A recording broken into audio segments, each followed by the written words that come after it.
രാധാകൃഷ്ണൻ ഈ M V Govindan party secretary പത്രസമ്മേളനത്തിൽ ഇന്ന് പറയുകയുണ്ടായി, CPM സംസ്ഥാന സമിതിയുടെ ഈ തെരഞ്ഞെടുപ്പ് അവലോകന റിപ്പോർട്ട് കേന്ദ്ര കമ്മിറ്റി തള്ളി എന്നാണ് അദ്ദേഹം പറയുന്നത്.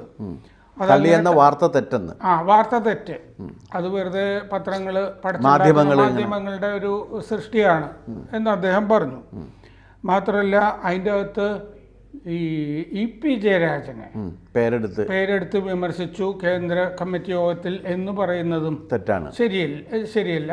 അത് CC തന്നെ ഒരു വിശദീകരണം വന്നിരുന്നു, EP ജയരാജൻ അവിടെ സംസാരിച്ചിട്ടില്ല, സംസാരിച്ചപ്പോൾ അങ്ങനെ ഇങ്ങനെ പറഞ്ഞു എന്നൊക്കെ ഉള്ളത് ശരിയല്ല, സംസാരിച്ചിട്ടില്ല എന്നുള്ളത് ശരിയായിരിക്കുന്നത് തന്നെയാണ് എനിക്കും തോന്നുന്നത്. ഭാഷാ പ്രശ്നം, അങ്ങനത്തെ പ്രശ്നങ്ങളൊക്കെ ഉള്ള ആളാണല്ലോ. പക്ഷേ നമ്മളൊക്കെ മനസ്സിലാക്കുന്നത് ഈ കാരണം തെരഞ്ഞെടുപ്പ് കേന്ദ്ര കമ്മിറ്റിയുടെ അവലോകനം നടന്ന ശേഷം ഇവിടെ തോമസ് ഐസക് പറഞ്ഞത്, P രാജീവ് പറഞ്ഞത്, അങ്ങനെ കുറേ കാര്യങ്ങളൊക്കെ കൂട്ടി വായിക്കുമ്പോൾ അവർ സാധാരണ ചെയ്യുന്നത് കേന്ദ്ര കമ്മിറ്റി അംഗീകരിച്ച ശേഷം ആ കാര്യം പുറത്ത് പറഞ്ഞിട്ട് പിണറായി വിജയന് കുത്താൻ പറ്റുമോ എന്നാണല്ലോ അവർ സാധാരണ നോക്കുക. അപ്പോൾ കേന്ദ്ര കമ്മിറ്റി ഇപ്പോൾ മറ്റേ സീതാറാം യെച്ചൂരി വന്നിട്ട് മേഖലായോഗങ്ങളിൽ പ്രസംഗിക്കുന്നുണ്ട്. അങ്ങനെ പ്രസംഗിക്കുന്ന സമയത്താണ് കൊയിലാണ്ടിയിലെ SFI ഈ വൃത്തികേട് കാണിച്ചുകൊണ്ടിരുന്നത്, ഈ വിശദീകരണമൊക്കെ നടക്കുമ്പോൾ. അപ്പോൾ രണ്ടാം പിണറായി സർക്കാർ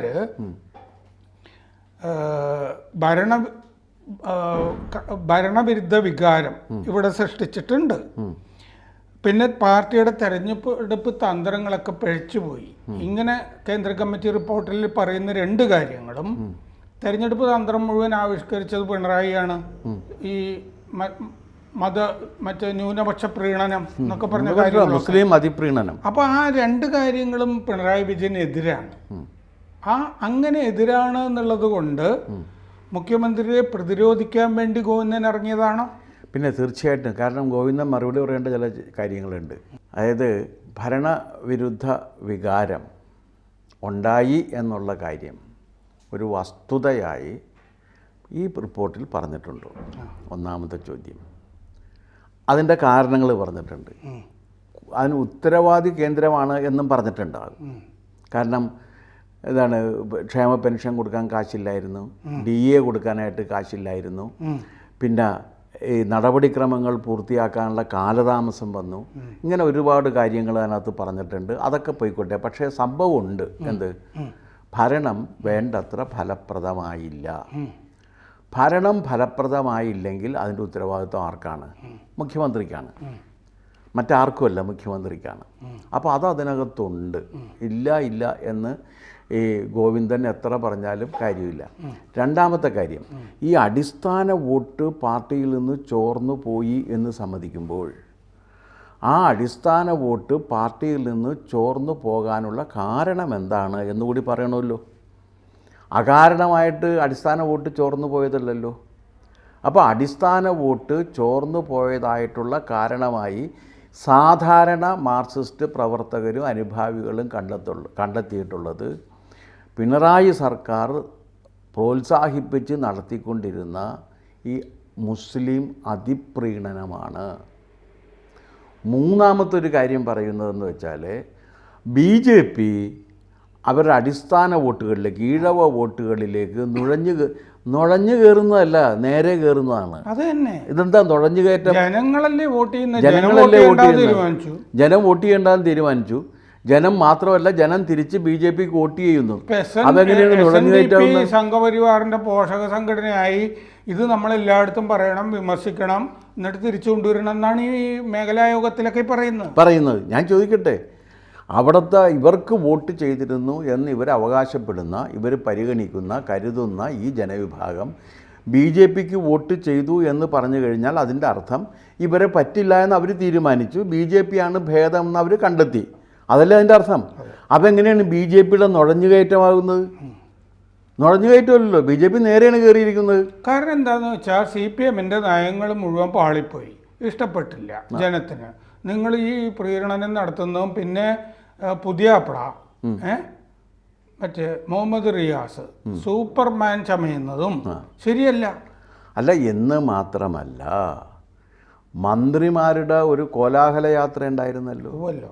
ആ കോലാഹല യാത്ര ജനങ്ങൾക്കിടയിൽ സൃഷ്ടിച്ച അവമതിപ്പ്, ഈ അവമതിപ്പ് ഒരു കാരണമാണെന്നല്ലേ?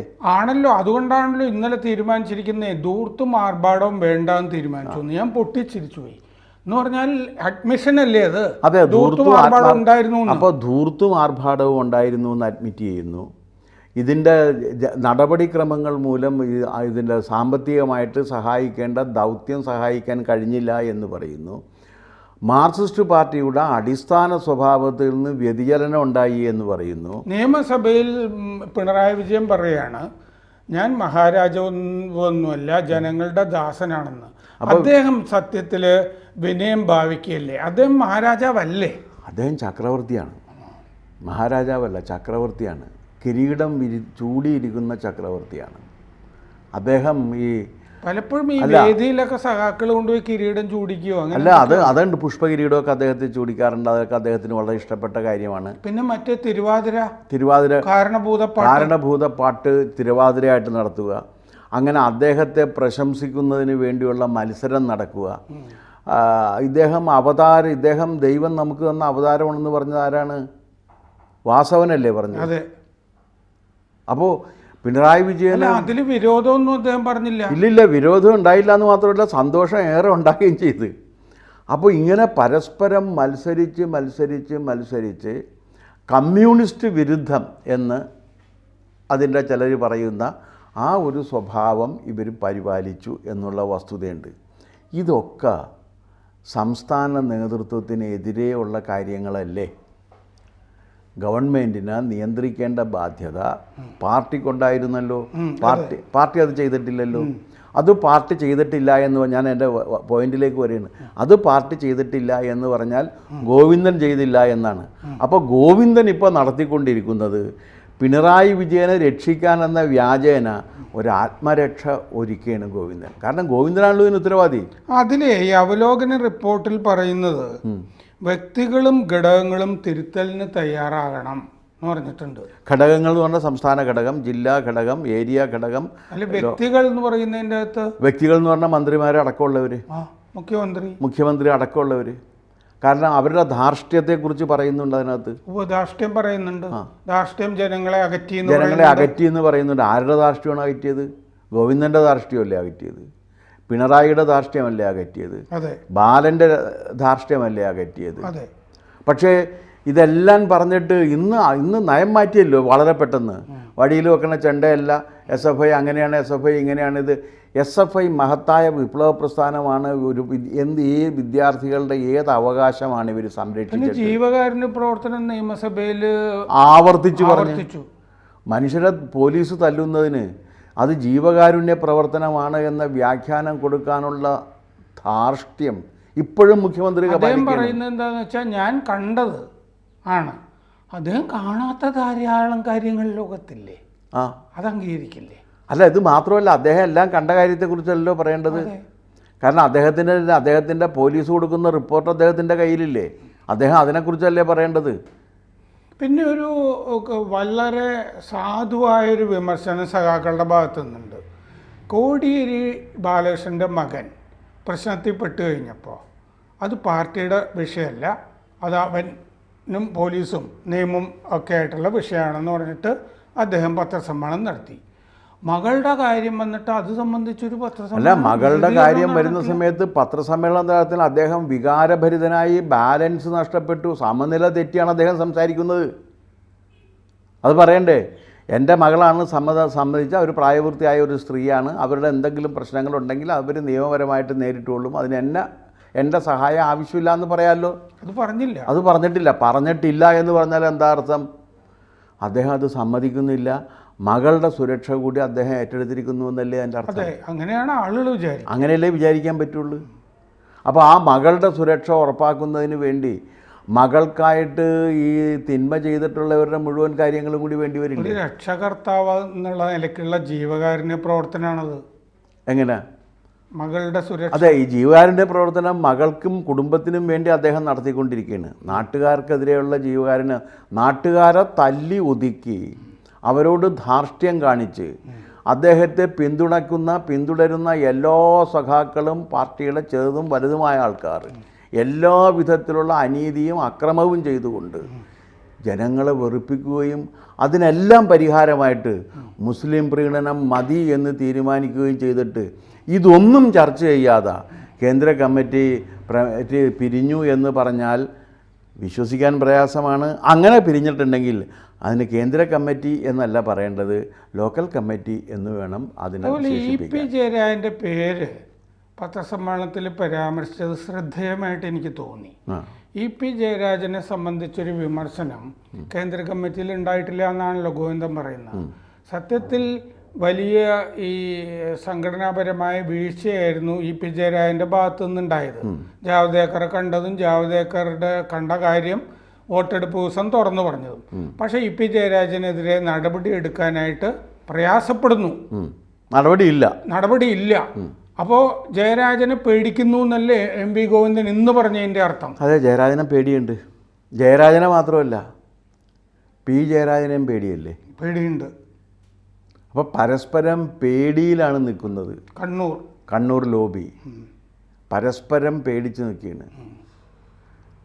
ജയരാജൻ പറയാനുള്ള കാര്യങ്ങളൊക്കെ പറഞ്ഞില്ലേ? പി ജയരാജൻ പറയാനുള്ള കാര്യങ്ങൾ മുഴുവൻ പറഞ്ഞ്, ഇ പി ജയരാജൻ പറയാനുള്ള കാര്യങ്ങൾ മുഴുവൻ പറഞ്ഞു. അവർക്കെതിരെയൊന്നും ഒരു നടപടിയില്ല, ഒന്നുമില്ല. മുമ്പ് അങ്ങനെയല്ലോ പാർട്ടിയിൽ ഇങ്ങനെ പറഞ്ഞിട്ടുണ്ടെങ്കിൽ നടപടി എന്താണ്? പരസ്യ ശാസന, പിന്നെ അവിടെ നിന്ന് ഇങ്ങോട്ട് വന്നിട്ട് സസ്പെൻഷൻ, പുറത്താക്കൽ, ഇതൊക്കെ വരേണ്ടതില്ല. ഇതൊന്നും വന്നില്ല, ഒന്നുമില്ലാതെ പോയി. അപ്പോൾ അതിൻ്റെ അർത്ഥം എന്താണ്? അതിൻ്റെ അർത്ഥം പാർട്ടി ഒരു സ്വയം വിമർശനം നടത്തി സ്വയം തെറ്റ് തിരുത്തി മുന്നേറാൻ കെൽപ്പില്ലാത്ത ഒരു സംഘമായി മാറിയിരിക്കുന്നു. അതുകൊണ്ടാണ് ഇത് പൂതലിച്ചിരിക്കുന്നു എന്ന് ആര് പറഞ്ഞത്? വിജയരാഘവൻ പറഞ്ഞത്. മാത്രമല്ല ഈ മേഖലാ യോഗങ്ങൾ അല്ല, അതിനെക്കുറിച്ച് ഒരു പരാമർശവും ഇല്ല. അതിനെപ്പറ്റി ഒന്നും പറഞ്ഞില്ല. മേഖലാ യോഗത്തിൽ പൂതലിച്ചിരിക്കുന്നു. ഈ സമയത്ത് സീതാറാം യെച്ചൂരിയും പ്രകാശ് കാരാട്ടും അവലോകന CCയുടെ അവലോകനം എങ്ങനെയായിരുന്നു എന്ന് മേഖലായോഗങ്ങളിൽ വിശദീകരിക്കുന്നുണ്ട്. അപ്പോഴാണ് ഗോവിന്ദൻ വന്നിട്ട് ഇത് അവലോകന റിപ്പോർട്ടിൽ CC അവലോകന റിപ്പോർട്ടിൽ പൗരത്വ നിയമ ഭേദഗതിയില്ലേ CAA, അതിനെ സംബന്ധിച്ചിട്ടുള്ള വിമർശനം, അതിനെ സംബന്ധിച്ചിട്ടുള്ള ഇവിടുത്തെ പ്രചാരണം, അതുപോലെ കേന്ദ്രത്തിനെതിരായ പ്രചാരണം, ഇതൊക്കെ തിരിച്ചടിച്ചു എന്ന് പറഞ്ഞിട്ടുണ്ട്. തിരിച്ചടിച്ചു. ഇവിടുത്തെ കൊള്ളരുതായ്മയ്ക്ക് കേന്ദ്രത്തിന്റെ തലയിൽ വെക്കുന്നത് എന്തിനാ? അല്ലെന്ന്, സാമ്പത്തിക രംഗം കൈകാര്യം ചെയ്യാൻ അറിയാൻ പാടില്ലാത്ത ഒരു ധനകാര്യ വകുപ്പ് മന്ത്രിയെ വെച്ച് കഴിഞ്ഞാൽ എങ്ങനെ ശരിയാകും? അതെ. പിന്നെ അത് മാത്രമല്ല, ധൂർത്തിനൊരു കുറവുമില്ല.